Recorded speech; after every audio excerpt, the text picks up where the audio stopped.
Hi, and welcome to another episode of the Unstuck Club. How are you, Di? Yeah, I'm good. I've had an interesting 24 hours. I've had an interesting week. Um, but yeah, I'm not going to say I'm fine because I'm more than fine. I'm good. Good, Yeah. good, good. We've And actually tried to record this a couple of times, right? we have, yeah. And there's one thing we have learned about recording this podcast is that for us, the energy has to be right. One thing I've learned is it's really dangerous to force yourself to do things when you really aren't feeling them. And I've made, I guess this is going to be a little bit of a vulnerable sharing, but that's what we are about here.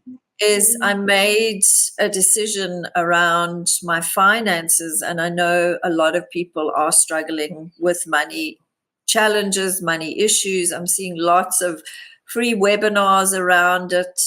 We've just finished Money and Me, but I kind of realized, so just a little bit of a backstory for those who don't know me, is when my husband died 5.5 years ago, I was financially okay. He left me financially okay. And all it was the winding up of his estate, which was fairly simple. However, the legal system in South Africa is in a bit of a shambles. So the estate is not wound up. And I've been, through the incredible generosity and kindness of friends, have managed to keep going. But all of my money is now depleted. And my business is not generating enough to cover my living costs. It doesn't matter how much I try and simplify it. And I realized, and I think it came about through our money work, is if I this month go and borrow money again, I'm sending the message to money that I don't trust it to show up and support me, and the same with my business. And it's been really, really challenging to make that decision. And I've worked everything out, and I'm going to be okay for now. And that's all we have is for now.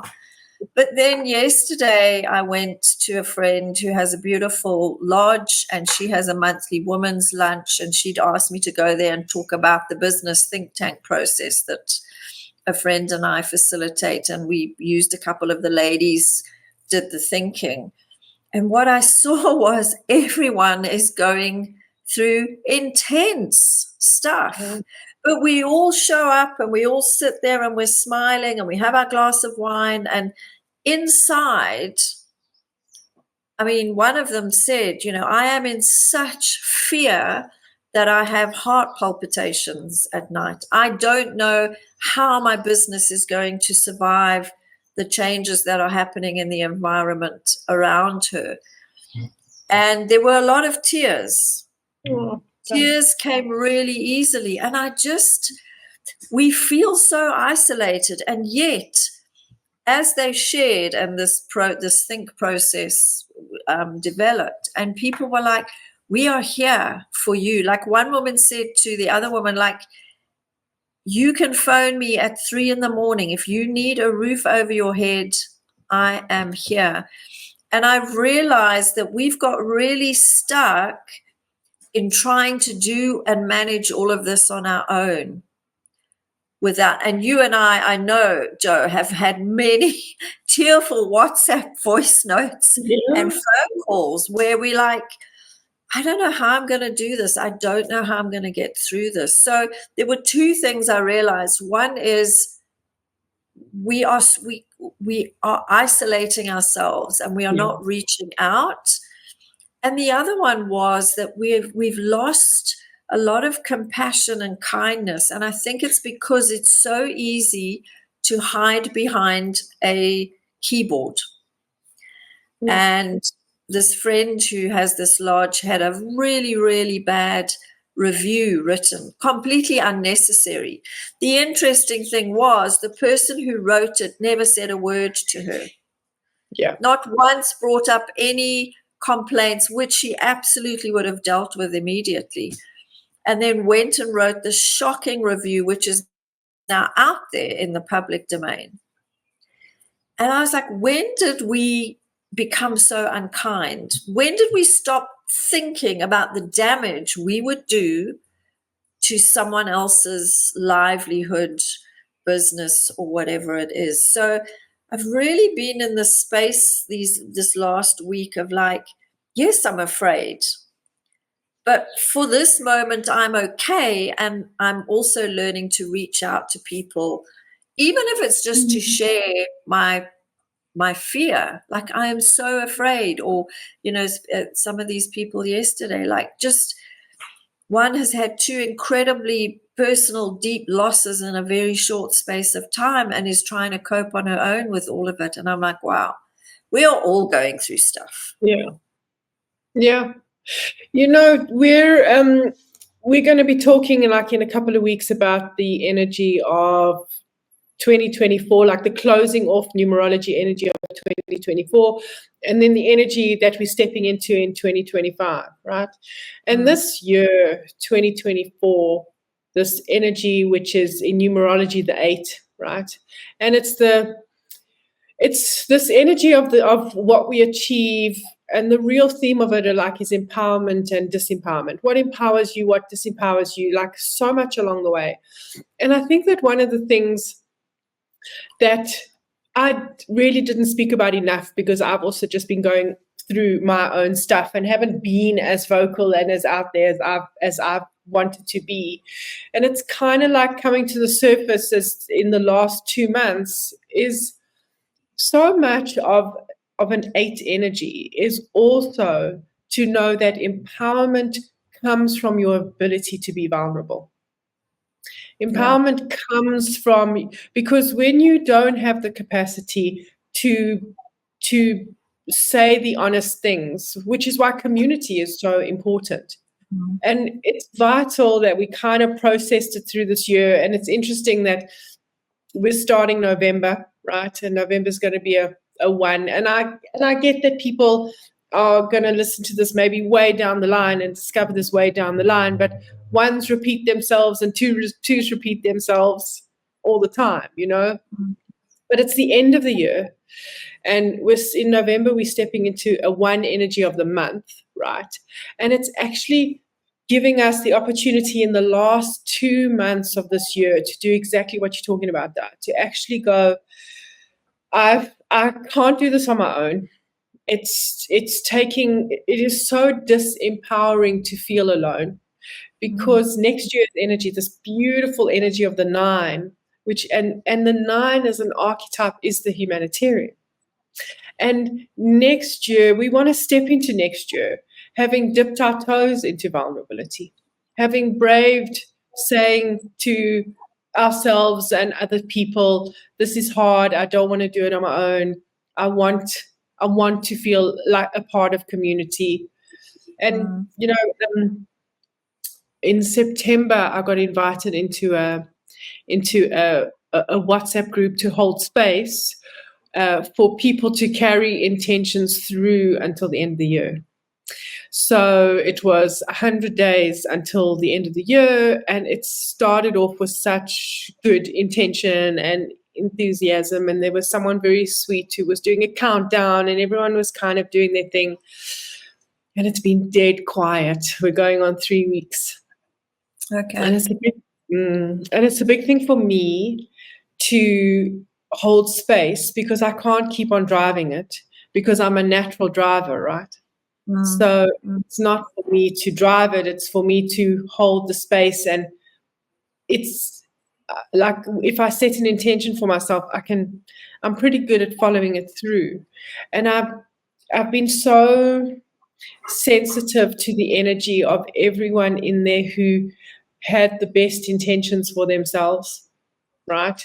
And then life happens, and it's hard and it's scary, and what they're going through, and it's the things you're talking about. It's people have suffered loss and tragedy and fear, and money has squeezed us as a teacher this year, last couple of years, and to get together and carry ourselves through next year in community, where we can talk about vulnerability, where we can be human, and then there's not going to be space for people who come in with their victimhood and do things like put the nasty review out, because that's what it is. It's, the world's been so unkind to me, so my natural reflex is to be unkind to the world. Yeah. That's a big thing for us to focus on, is to get into communities and surround ourselves with people where, even if we feel so victimized, who we surround ourselves with actually helps us turn that into vulnerability and get ourselves out of that. Yeah. That's so important for unstuckness.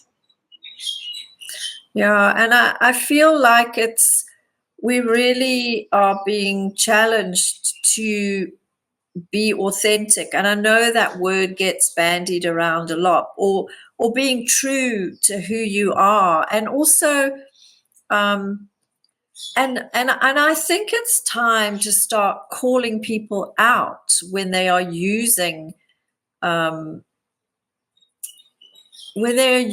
words to be unkind, to pull people down. And I had a discussion with someone, and I can't remember who it was now, was saying that they have a friend and they have a couple that they know, and she absolutely hates spending time with them because the husband is such a racist.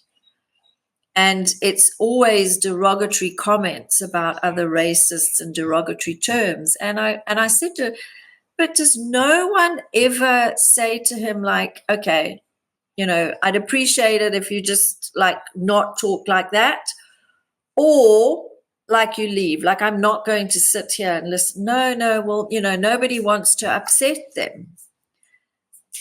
So you're just condoning. Yeah. Like, we never want to call anybody out for unkindness, or even big business when they do things. The one situation, it sounds like the corporation is really not, they're not doing things legally. They are trying to bully the little guy. That's essentially what's happened. And we've got to a point like, oh, I don't want to, like, if it doesn't affect me, I don't want to know. I don't want to get involved. And I think that also is making the problem worse, that we don't sit down together and go, okay, how can we deal with it as a community, as a village? Who can we find? And it was amazing yesterday, because part of this think tank process is you then go around the room and people come up with ideas or suggestions, and it helps a person to see things from a different perspective. And there were some very useful comments. You chat to this guy, I'll give you his number, and speak to so-and-so. I reckon they're the ones who can help you through this. And we all know someone who can possibly advise or go like, no, there's nothing you can do. You really have to lean into this. And sometimes that kind of uncomfortable change is exactly what we need to shift. That's the other thing, is getting unstuck from, this is such a huge problem and it's going to ruin our lives. And I mean, in having been in the business world, if businesses don't adapt to the way the world is changing, they often end up closing because they only know one way. So I do also think that some of this that is happening is forcing us to think differently about how we show up, our work, our business, everything else. Yeah. When I had my social media agency, right, my start, I was always very, very transparent with my team about how important it is for them to feel like they were treated and respected by the client. And we had a dynamic. You went through this dynamic with me, with like our biggest client, and then they had a change in marketing manager, and this marketing manager stepped in and decided that she had a lot to prove, right? And her initial response and reaction was, a new broom sweeps clean. and she wanted the social media agency that she had worked with for so many years, and she decided that she was going to be as unpleasant as possible to my team and myself. But the head of marketing and the MD of the business, I mean, we'd been there for 8 years. They weren't taking it, right? They were, Chat Factory is it. And I remember sitting down with my staff after so much abuse, so much abuse. And I said to them, do you feel respected by her? No. Is she tampering with your passion for the work that you do? Yes. I said, okay, then I'm going in and I'm going to resign. And my team's response was like, no, Joe, you can't do that. We'll suck it up. We'll suck it up. We know that it's a big client. We know that it's it's a lot of money for the business. You've had 8 years. It's like 9 years, and it's, I mean, it was a big brand, and my team members literally just begged me to, and they were saying, we'll suck it up. We'll take it. We'll take the hits. We'll take the knocks. And I was so firm. I was like, nowhere in life do you need to be in any dynamic or any situation where someone tampers with your ability to hold on to your worthiness and hold on to your passion and hold on to your esteem. There is nowhere. Yeah. And it was an incredible thing for me to walk in, and you've shared your vulnerability, so I'm going to share mine. So I resigned to the MD. He was horrified. He tried to do like one of those reconciliation meetings and I was like, it has taken me so long to be brave and know that this is what I want to do. So I'm actually at the point where I've been complaining about it for so long, and we've been trying to get to a point for so long that actually the room for negotiation is gone. And I got in the car and drove away, and didn't drive too far until I realized I'm going to burst out crying, and I'm not going to actually. And I remember pulling over. There was like it was a big complex. And I pulled over like on the side, put my indicators on, and bawled my eyes out for the fear of having actually done it, and what's done it, and also for the bravery and for honoring my team that I loved and honored and respected so much, who didn't deserve to be treated like that. And it's easier said than done. I mean, it is easier said than done, but people stay. They stay for and for me, this is the thing.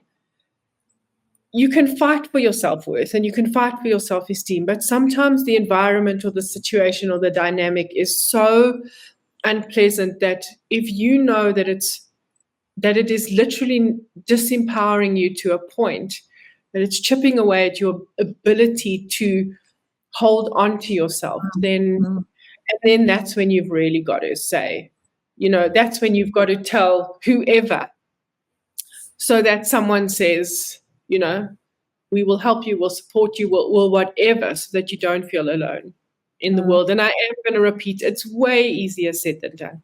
It's way easier said than done. It is. And that word you use, bravery, is, I think so many of us have forgotten how brave we can be when we are pushed. We've not only become disconnected within the community, but we've become disconnected from that resilience and bravery. We've got into these zones which is just like, let me just keep on, like it's a job, or it's at least I'm with someone, I'm not alone, kind of thing, even though the relationship is long gone. And yesterday, just being away from my own environment, and I love where I live, I have a lovely life. I realized just sitting in that room yesterday afternoon after the lunch, and it's such a beautiful spot, how exhausted I actually feel, but not physically. There's just like this bone weariness of getting through every day. And also, the other thing is watching suffering on a scale on the planet that sometimes just, it's like, when does it end?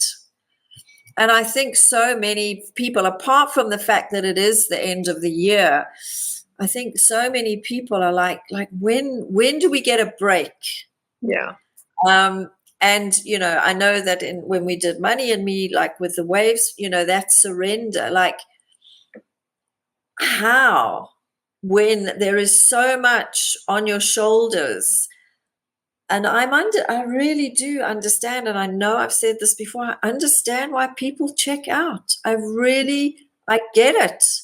There are some who just cannot handle this world any longer. And some of them will do it through illness, and others will make that really tough, brave decision to end it for themselves. But to anyone listening to this, whenever you do listen, like, you are not alone. I can promise you, when you drive down the street or walk down the street, know that the people around you, 99.9% of them, are feeling the same, if not worse, than what you are. And I think that is the greatest tragedy, that we are surrounded by people, but so often we feel so alone. And I felt like that. I know what it feels like to go like, I don't know. I don't want to burden anyone. I think that's the other thing, is I don't want to burden, but human beings naturally are connected to each other. You only have to see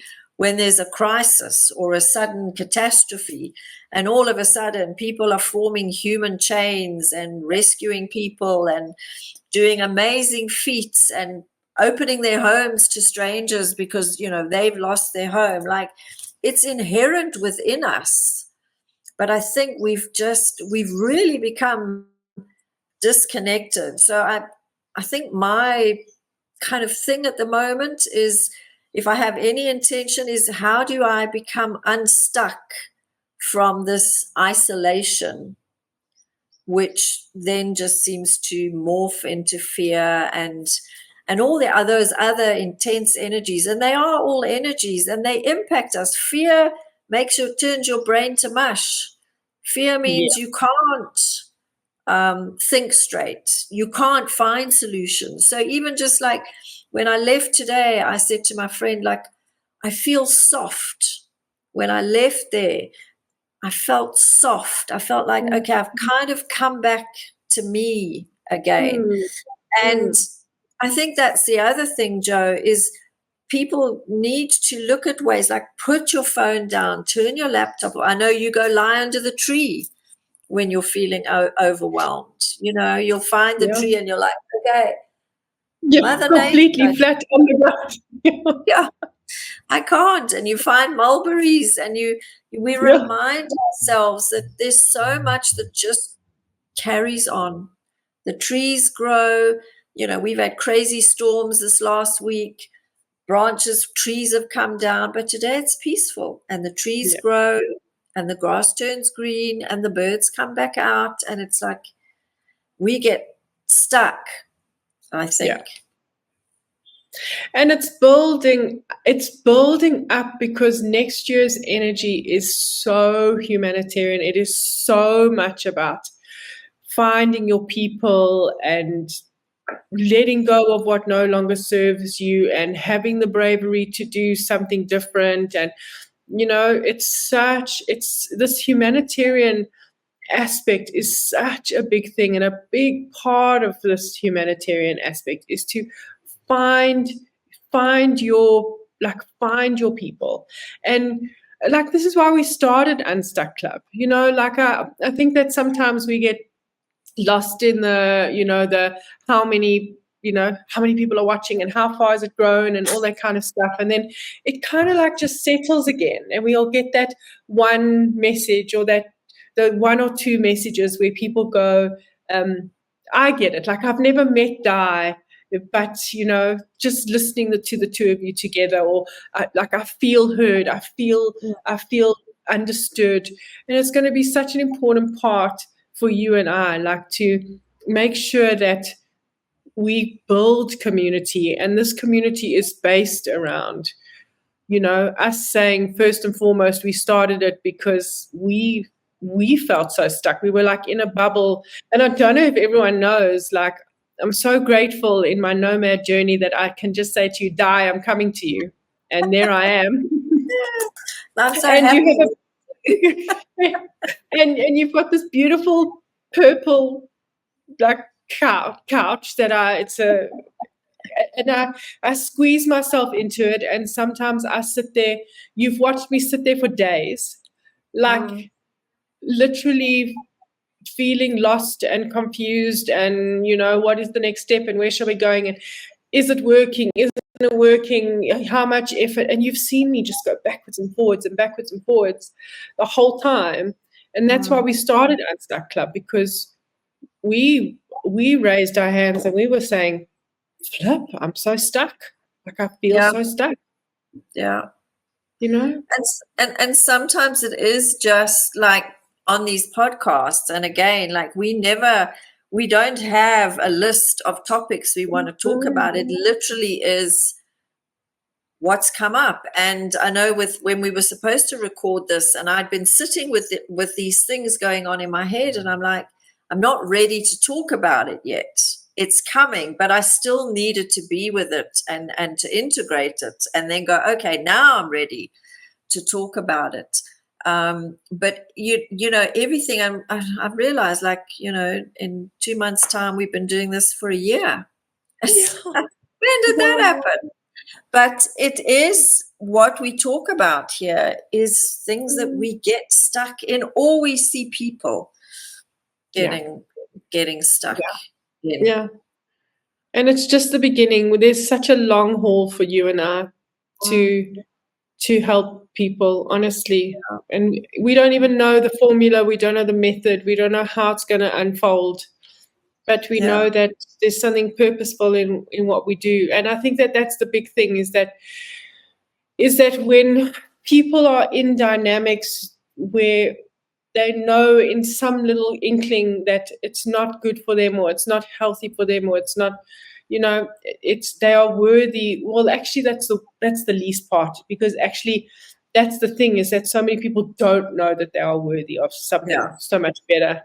So I think we just hold it by saying, like, if it's sticky and it's uncomfortable and there should just be this feeling of, surely there's something more.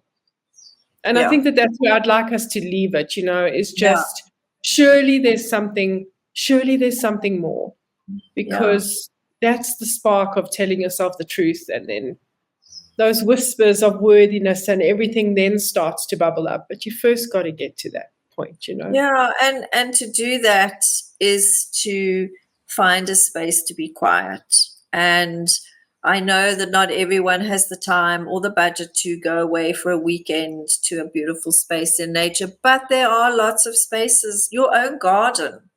But leave your phone in the house and just go and be in silence, in quiet. And again, we have all the answers within us. We just don't.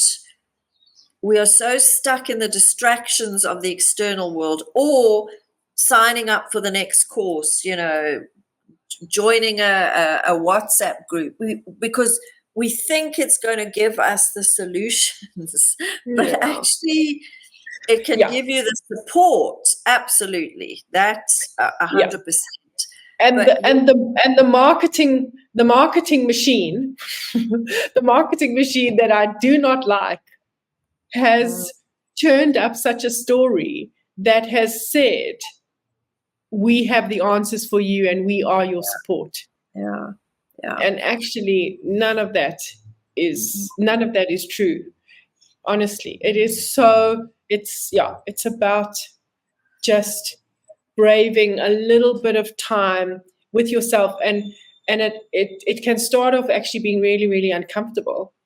And my suggestion with that, and I always go back to is if you have a pet, just have, this poor cat. I mean, my nephew's poor cat. I mean, Paul sees me coming, and I just don't even want to know what this cat is thinking because he knows what's coming. Like, I've got to engulf this cat and lie with him, and I lie with him, and I listen to him purring, and sometimes he doesn't purr because he's so annoyed with how I'm holding him and I've squished him. And that's why I know we laugh about my personality, Di. I know we do. But to go outside and plonk yourself on the grass, and to just and people have said to me, I don't have grass. And I'm like, at some point, you've actually just got to give yourself permission to get in the car, find it, do whatever, but take yourself out of your usual environment and, just gift yourself with something. And animals are so pure, and kids before their personalities kick in are so pure, and and nature in any kind of form is just so pure, really. So find that patch of grass, that blue sky, that bird song, and just allow yourself to be for a few minutes. I want to tell you what a bit of advice that I gave a client, because there was resistance to all of this. And I said to the client, the worst that's going to happen is you're going to start to cry. Yeah, yes. And I promise you'll stop. But there's truth in, so a lot of times we resist this because we resist the emotion that's underneath it, and there's a whole lot of honesty in that emotion, so we just got to let it rise. And the crying, the tears absolutely bring the healing. They almost, it is like that cleansing and that release, so you can go, okay, now I'm going to pick myself up and let me think about this now with a clear head. So and as I witnessed yesterday, tears, I mean, even this morning, we were sitting outside, we had a late brunch before I left, and I started getting emotional simply because I was so relaxed and in this beautiful space with someone I love dearly. And suddenly the enormity of what life is at the moment, it just overwhelmed me. And I started the tears, and I was like, oh, I'm so sorry. What do? We always apologize. I'm so sorry. I'm fine.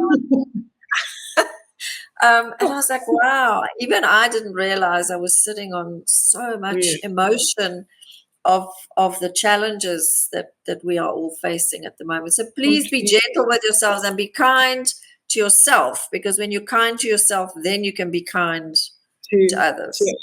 To others. Yeah. We always say we're going to keep it to half an hour. So actually, I just want to thank every single person who listens all the way to the end, because it's we're going to keep it on time. But I'm so grateful for us. And I spoke about this for long and never did anything about it, and you were the one who was like, right.